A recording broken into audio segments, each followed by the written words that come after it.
Welcome to the future of education. And now, here's your host, Michael Horn.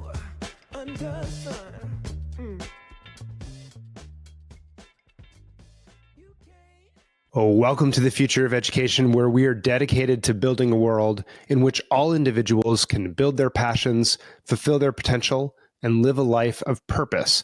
And to help us think through that journey today, we have a very special guest, Manisha Snoyer, who has worked with several thousand families and students, providing teaching, tutoring, education, and more. And she's the CEO and founder of Teach Your Kids, which is a podcast and online homeschooling community. And we're going to hear a lot more about that in just a moment.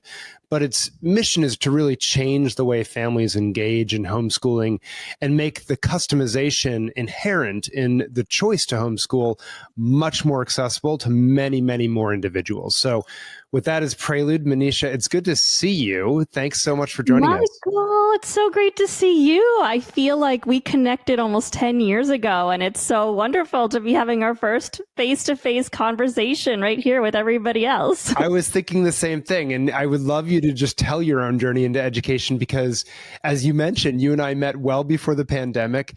I remember very well when you were developing an earlier startup, Cottage Class, which was on the bleeding edge, I think, of the micro school movement. But tell us in your words, your own journey into education and homeschooling. I would be very happy to. And I was actually just thinking about this today because I know there are a lot of exercises around writing out your life purpose and your vision and mission for your life. But I really feel like I fell into this territory completely by accident and almost never chose it in a way. So I was pounding the pavement as an actress in New York City in the early 2000s and needed a way to make a living. And everyone in my family is a teacher. So I kind of reluctantly became a tutor because that seemed like the easiest thing to do.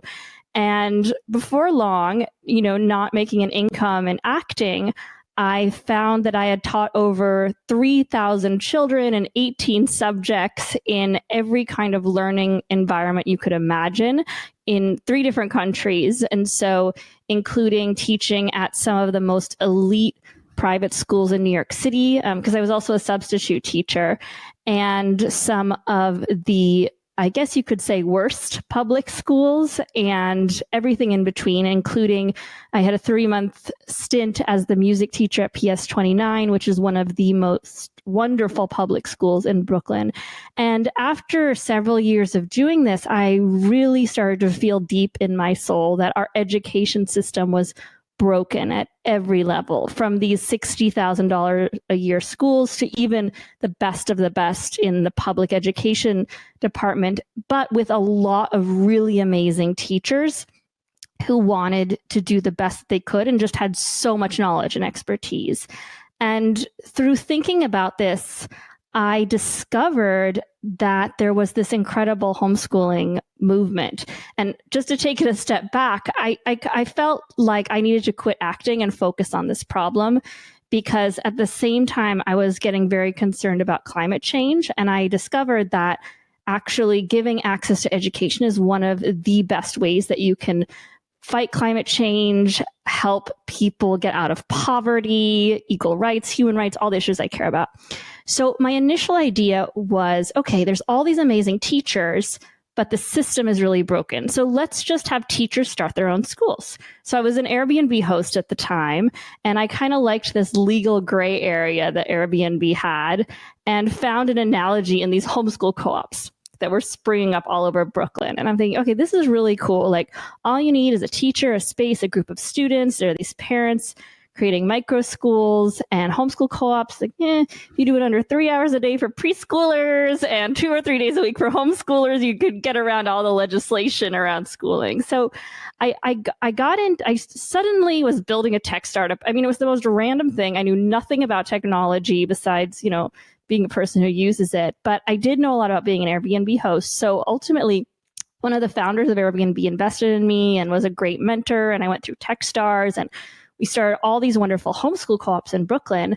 But I just felt like there was something that was not quite working.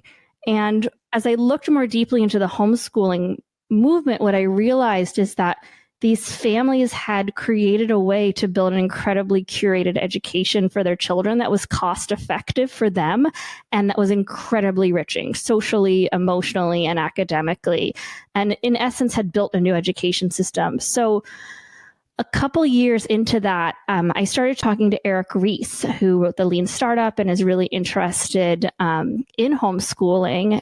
And we decided together to start this new company that was specifically focused on helping families homeschool.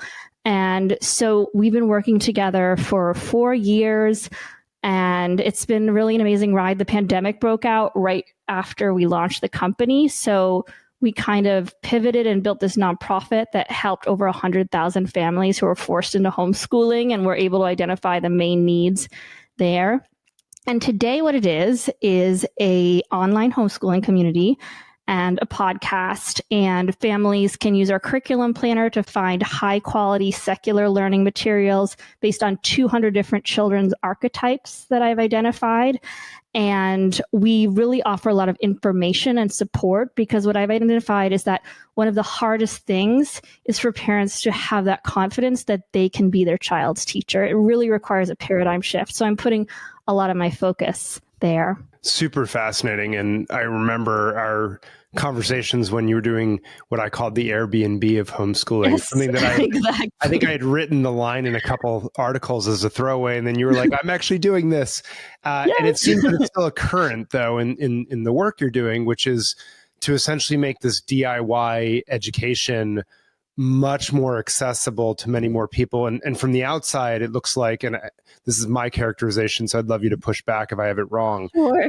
But teach your kids, in some ways, it feels like it's like a facilitated exchange. Like it's a way to organize the hundreds and hundreds of options out there in terms of curriculum, classes, friends and caregiving, teachers, assessments, support, to make it far easier to sort of snap these different Lego blocks, if you will, together to create that personalized education. How does that feel? Absolutely. I mean, the way I see it is as a modular approach to education. So there are all these resources that are out there and that are emerging, but for a parent, it can feel totally overwhelming. So you might not know, for example, my focus has been largely on the secular homeschooling community. And a lot of curricula are religious, but they don't say that they're religious.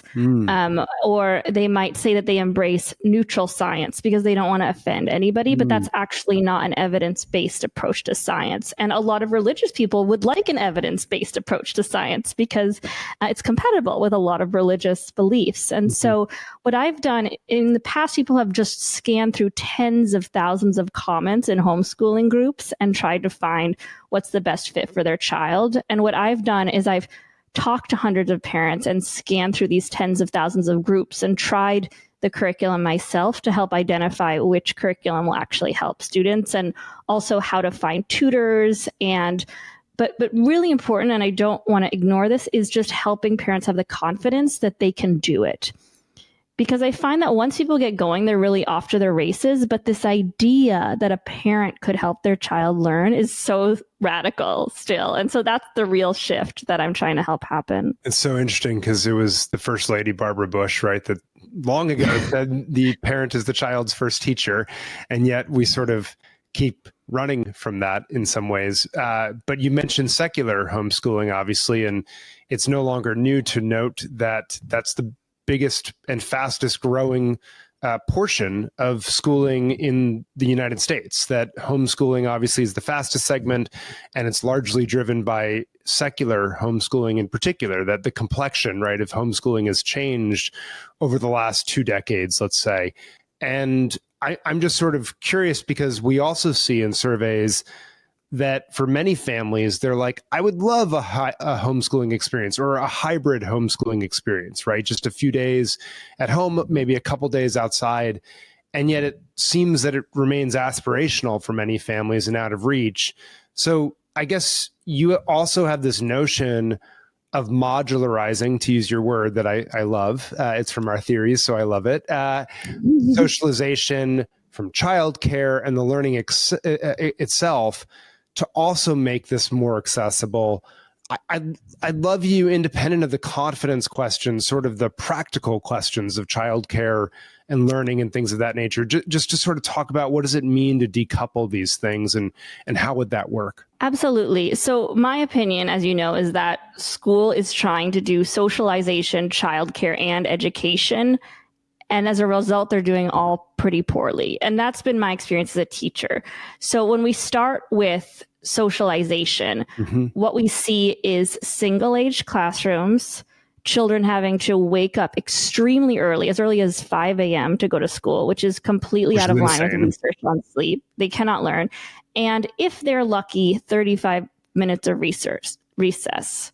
So, and kindergartners who deeply need that playtime and the wandering mind time to develop cognitively are just not getting enough recess to learn.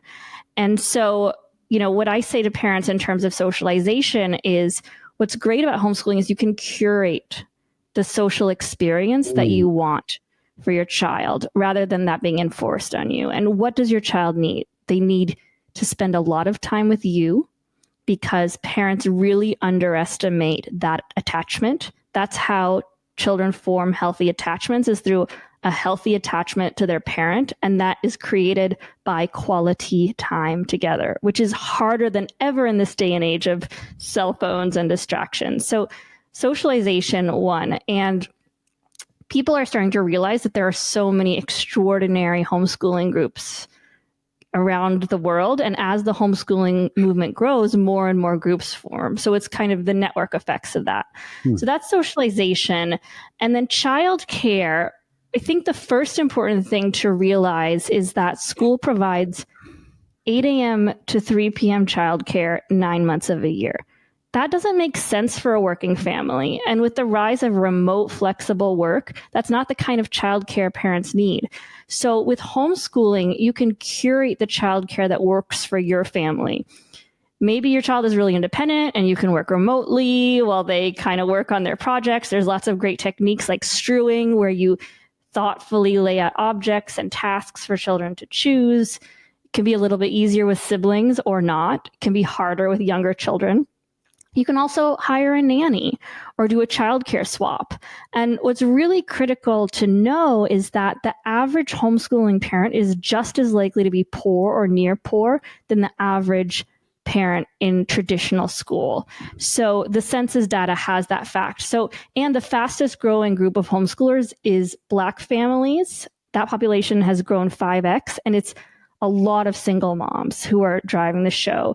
So they've found alternative solutions for their childcare that work better for them. They're doing swaps with other families. They're going to homeschool co-ops or micro schools. And sometimes it is a sacrifice, but other times maybe they're switching their career and becoming entrepreneurs, and the childcare is even better. So, and then there's the whole question of summer. So I really think that a lot of people feel like childcare is a blocker, but if you get a little bit creative, you can build an even better childcare situation for your family when you're homeschooling. So it's interesting because I think you already just shattered one of the myths of homeschooling, which is that it exclusively happens at home, which is not the way homeschooling families, in fact, live. Homeschooling it's in co-ops, it's in micro schools, it's with other families, it's in hybrid homeschooling arrangements, it's in these child care swaps, all sorts of arrangements. The big thing, it seems to me, and I'd love your take on this, is that the point is that the parent has a much stronger role in intentionally designing these different elements and making the determinations of when are they with me, when are they with someone else, what is that environment like, what is that curriculum like, are they being met where they are, and things of that nature. Absolutely. And I would like to clarify that when I talk about homeschooling, I'm specifically talking about a group of primarily secular homeschooling parents who are using a highly curated approach to their children's education. There are still a lot of families who are doing traditional homeschooling around the kitchen table from 9 to 3, recreating school at home, who are doing online school 6 hours a day. But what interests me is this growing movement of people who are curating their children's education from what I call modular learning. And typically what I like to say to parents is make sure you have at least 1 to 2 hours of one-on-one mastery learning and 3 to 4 hours of self-directed learning. Because if you don't have those core modules, you're really not getting the benefits out of homeschooling. And I think I get concerned sometimes when parents are trying to outsource too much and they're not taking advantage of the incredible benefit of family engagement and learning and free time. There's just so much research that supports this mind wandering and this creative time to play and explore. It's so healthy for kids.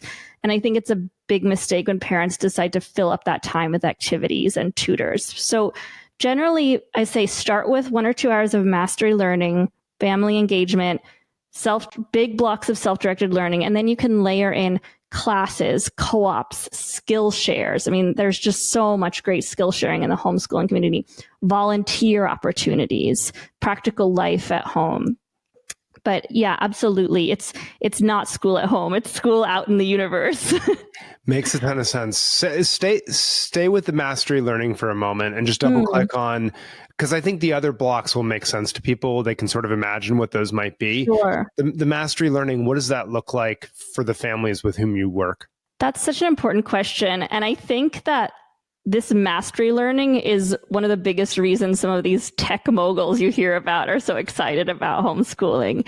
So for people who don't know what mastery learning is, there was an educational philosopher named Benjamin Bloom at MIT, and he did some studies which showed that children who learned in a mastery-based approach, which means learning at their own pace and with the support of a tutor, did 90% better than children who were learning in a traditional group setting. And that was regardless of whether the tutor was trained as a teacher or not. So we know this as tutors. I mean, it's obvious kids learn so much faster. And so the mastery learning is just this time when your child can either work independently or with your support, learning as quickly or as slowly as they want. And so what it might look like, I always tell parents, choose an hour or two when your child is really fresh. If they're in elementary school or second grade, it might not need to be 2 hours, just an hour is fine, and do half math and half either English language arts or some kind of all-in-one curriculum. Gotcha. And make sure they get that really focused time in. It doesn't have to look like you teaching them. It can be them learning with the material and your support, and it only takes 1 or 2 hours a day. And when they're able to do this mastery learning, when they're most fresh, well-nourished, engaged with that loving support of the parent. I mean, our kids just go through the entire K through 8th grade math curriculum in 6 months. It's so fast. Wow. And if you choose the right curriculum for your child, they will really soar. Wow. So let me ask you this, which is, we've talked a lot about the growth of homeschooling, the growth of secular homeschooling, the growth of homeschooling among segments that historically people hadn't thought homeschooled, Black mothers, often single parent households and the like. I'm just sort of curious where you see this going, because if you look at the trends, it obviously greatly accelerated during COVID. And if you still hold that constant, it's the fastest growing, but it's slipped back a little bit in the last 12 months. Where do you think this homeschooling trend is going to go over the next few years? Like, we come back in 5 years talking, how many families are doing it? What are the different arrangements? Is it similar to now? Is it much bigger? Is it much smaller? Where do you think this is all going? So first of all, I'm convinced that this modular approach to education is going to be the form of education all around the world, because it just makes more practical sense. For children to have that one-on-one tutoring time, it's much more cost effective than a micro school when parents are teaching their own kids. And as this movement continues to grow, the question of socialization becomes less and less and less. So it has those network effects.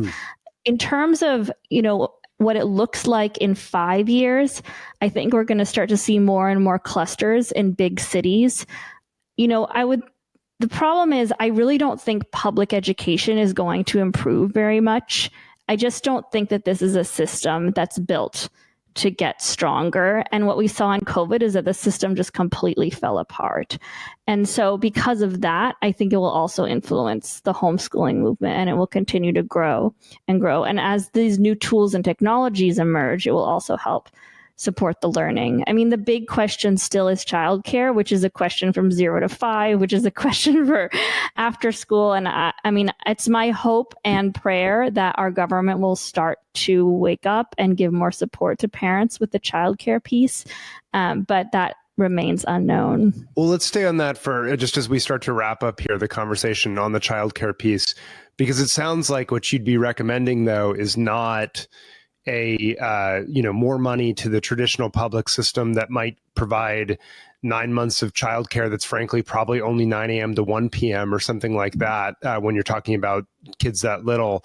But instead, it sounds like you're talking maybe a subsidy directly to the parents themselves that they would choose where and when and things of that nature.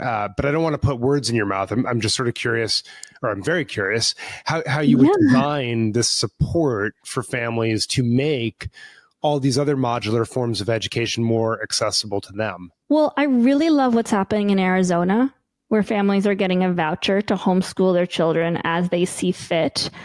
I think we are going to have to think about accountability in homeschooling. But I don't think that necessarily should be too difficult. There's a MAP growth test that kids can take. And frankly, rather than providing more accountability, I would always suggest providing more support.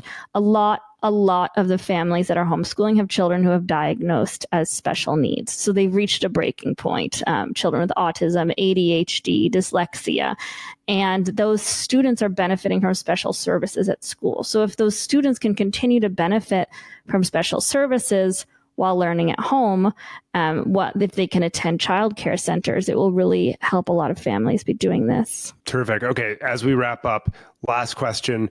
For those who want to learn more about Teach Your Kids, want to get part of the community, what should they do? Where can they find you? How can they be part of the podcast and sort of the broader network and community that you're creating? Thank you so much for asking that question, Michael. So they can visit teachyourkidspod.com and sign up to join our community. We have a Substack, and you can join as a free member and just get notifications about new podcast episodes, or you can pay every month, I think $15, and then you get access to our online WhatsApp groups, and you can ask other parents for advice and also get 25% off our online clubs. So it's pretty easy to sign up, and I'm always happy to answer questions, especially the most challenging and controversial ones. I'm sure we have ideas and support for you for whatever it might be, from childcare to making friends to finding the perfect curriculum for your child. No, that makes a ton of sense. And that's neat that you're also providing the WhatsApp group and so forth, because we had outschool.org, Chris Comaforo, come on the show a few months back. And his big finding from the education savings accounts that you referenced earlier was that it wasn't just the money that was important. It was also trusted information from fellow parents that would really activate parents from all walks of life to use the dollars for their kids, which is probably what you're finding in these groups. 100%. And I know we're wrapping up, but I want to say that we are more isolated than ever. And it's not just kids that need friends. Parents really need friends to help raise their children. And I think our parents have been able to make very meaningful and deep friendships through our groups, and that's been a lifesaver for them. Well, Manisha Snoyer, thank you so much for building this community for all of us and for Teach Your Kids. And thank you so much for joining us on the show. Thank you so much for your great work and your research. And it's an honor to be here. Thank you so much for having me. All my pleasure. And for those tuning in, thank you again for joining us on The Future of Education. We'll be back next time. Under sun.